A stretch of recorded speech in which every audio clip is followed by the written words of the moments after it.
बड़ी खबर के साथ करेंगे उत्तर प्रदेश के छात्रों से जुड़ी बड़ी खबर। इस वक्त आपको बता दें, यूनिवर्सिटी और डिग्री कॉलेजेस की परीक्षाएं रद्द कर दी गई हैं। कॉलेजेस के छात्रों को प्रमोट किया जाएगा। उत्तर प्रदेश के डिप्टी सीएम दिनेश शर्मा ने ऐलान किया है कि कुछ स्थितियों में परीक्षा होगी। ये सिर्फ विश्वविद्यालयों को दिशा निर्देश है। विश्वविद्यालय अपने स्तर पर आगे फैसला लेंगे।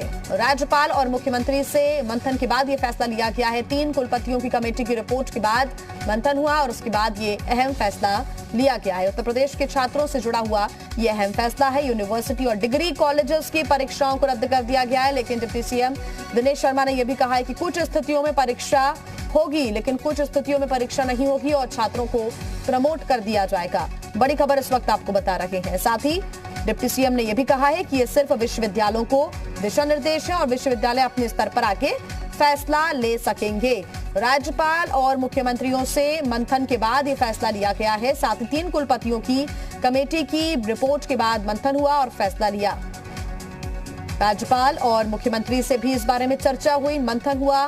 विचार करने के बाद ये फैसला लिया गया है कि जो डिग्री कॉलेज के छात्र हैं, यूनिवर्सिटी के छात्र हैं, उनको प्रमोट कर दिया जाएगा। उनकी परीक्षाएं रद्द कर दी गई हैं, लेकिन कुछ स्थितियों में परीक्षा ली जा सकती है। साथ ही डिप्टी सीएम ने कहा है कि यह सिर्फ विश्वविद्यालयों को दिशा निर्देश है, बाकी आगे का फैसला विश्वविद्यालय अपनी परिस्थितियों के हिसाब से अपने स्तर पर आगे ले सकते हैं।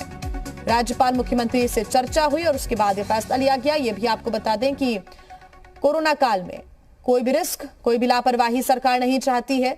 ऐसे में अगर परीक्षाएं होंगी तो भारी भीड़ देखने को मिल सकती है। और ज्यादा जानकारी के साथ जी मीडिया संवाददाता लखनऊ से मयूर शुक्ला हमारे साथ जुड़ गए हैं। मयूर, एक और बड़ा फैसला उत्तर प्रदेश के छात्रों के लिए लिया गया है। हालांकि डिप्टी सीएम दिनेश शर्मा ने यह भी कहा है कि यह विश्वविद्यालयों को दिशा निर्देश है कि परीक्षाएं रद्द की जाए, लेकिन अपने स्तर पर विश्वविद्यालय आगे फैसला ले सकते हैं। बिल्कुल, ये जो प्रेस कॉन्फ्रेंस डिप्टी सीएम ने की है, इसमें साफ तौर पे ये कहा गया है कि ये सिर्फ दिशा निर्देश है, किसी तरीके का आदेश नहीं दिया गया है। जितने भी विश्वविद्यालय है वो उस चीजों को समझे कि क्या वो परीक्षाएं करा सकते हैं, जिसमें कि कोविड की गाइडलाइंस को फॉलो किया जा सके, क्या उतनी भीड़ हो, ज्यादा भीड़ ना हो, उसके तहत क्या परीक्षाएं हो सकती है। इन सब बातों को लेकर उन्होंने सिर्फ दिशा निर्देश दिए। कहा यह भी गया है कि जो फर्स्ट ईयर सेकेंड ईयर के बच्चे हैं उनको प्रमोट कर दिया जाएगा और जो थर्ड ईयर या फिर लास्ट ईयर की अगर हम बात करें उनके बच्चे हैं, उनकी परीक्षा कराई जा सकती है। कराने का मतलब ये है कि अगर किसी विश्वविद्यालय में छात्रों का पहले का डेटा मिल जाता है, यानी कि जो पहले एग्जामिनेशन हुए हैं उसका डेटा अगर मिल जाता है, उसमें उनकी कैसी उनका प्रदर्शन कैसा रहा है, उसके बिहार पे उनको नंबर दिए जा सकते हैं, तो उन लोगों को प्रमोट किया जा सकता है। लेकिन अगर पुराना डेटा नहीं मिलता है तो फिर उनके एग्जाम जो है वो अगस्त में कराए जा सकते हैं और इसका जो शेड्यूल है वो भी बहुत छोटा रखा गया है। अगस्त भर में ही सारे एग्जाम करा दिए जाएंगे और उसकी जो टाइमिंग है वो मात्र 1 से 1.5 घंटे की रहेगी। मयूर, लंबे वक्त से छात्र इंतजार कर रहे थे कि कोई फैसला सामने आए। हालांकि फैसला तो नहीं, दिशा निर्देश जरूर दिए गए हैं शासन की तरफ से, लेकिन अब विश्वविद्यालयों पर ये डिपेंड करता है कि कितना जल्दी वो फैसला लेते हैं और छात्रों को डिसीजन देते हैं ताकि छात्र उस हिसाब से आगे बढ़ सके। बिल्कुल, बहुत जल्द ही फैसला लेना होगा, क्योंकि जो बच्चे हैं अगर वो यूजी से पास होकर पीजी में जाना चाहते हैं तो कहीं ना कहीं जो आगे की फॉर्मेलिटीज है उसमें उसको करने में समय बर्बाद ना हो। अगस्त में परीक्षाएं हो जाएंगी, सितंबर में रिजल्ट आ जाएगा, ताकि सितंबर में ही दोबारा बच्चे एडमिशन जो लोग पीजी में लेना चाहते हैं वो ले सके और अपनी आगे की पढ़ाई कर सके। तो इन्हीं सब बातों को लेकर आज प्रेस कॉन्फ्रेंस की गई है, जो कि प्रश्न पत्र भी बताया जा रहा है कि बहुत छोटा किया जाएगा, जिसमें 1 से 1.5 घंटे में ही उसमें जो है एग्जामिनेशन किए जा सकेंगे। वही जितने भी राजकीय और निजी विश्वविद्यालय है सबके लिए जो है नियम लागू किया गया है और जो परीक्षा केंद्र है उनकी भी संख्या बढ़ाई जाएगी, इसलिए क्योंकि ज्यादा परीक्षा केंद्र होंगे तो बच्चे दूर दूर बैठ सकेंगे, क्लासेस में ज्यादा स्पेस होगा। तो इन सब बातों को ध्यान में रख के दिशा निर्देश विश्वविद्यालयों को दिए गए हैं और विश्वविद्यालयों के ऊपर छोड़ दिया गया है कि वो किस तरीके से परीक्षाएं कराती है या फिर बच्चों को आगे प्रमोट करती है। बिल्कुल, बहुत धन्यवाद मयूर आपका तमाम जानकारी के लिए। तो उत्तर प्रदेश के छात्रों से जुड़ी हुई ये बड़ी खबर आपको बता रही है, लेकिन अब इंतजार किया जा रहा है कि विश्वविद्यालय आखिर क्या फैसला लेते हैं। हालांकि अभी तक की जो जानकारी मिल रही है उसमें यह जरूर है कि जो फर्स्ट से सेकंड ईयर के छात्र हैं उनको प्रमोट कर दिया जाएगा।